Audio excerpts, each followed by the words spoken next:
So yung mga master, welcome back ulit sa ating YouTube channel. Bali update na lang tayo sa ating ginagawang project dito sa Quezon. So kanina nag-ano na tayo rito.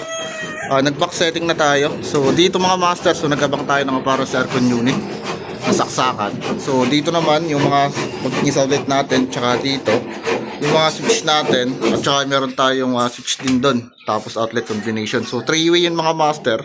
So kasi ito isa meron tong loop bed. So para din na rin bumaba si client. So doon na lang niya papatay. At saka additional saksakan kapag nagcha-charge ang cellphone. So nagpalagay na rin. So the same as lang yan mga master dito sa kabila. Yan. So dito. Ayan. So bali naka back to back lang tayo mga master. Yung mga saksakan natin.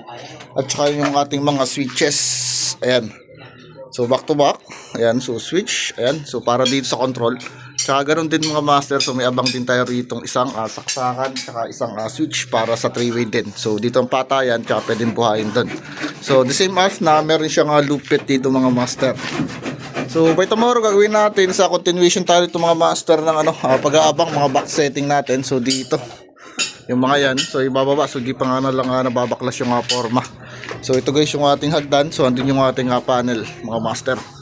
So dito, so konti na lang naman yung ating iabang. Bali, mabilis na isang araw na lang yan. Then after nyan, so start na tayo ng electrical wiring. So napakaliit lang ito mga master. So 30 square meter lang are. So ang wiring nito isang araw lang are. So mabilis lang. So medyo matagal lang yung pag-shipping natin, pag-aabang. So yun lang naman ang tagal-tagal dito. Okay, so yun lang muna. Bali, napili ko lang kayo. So salamat po.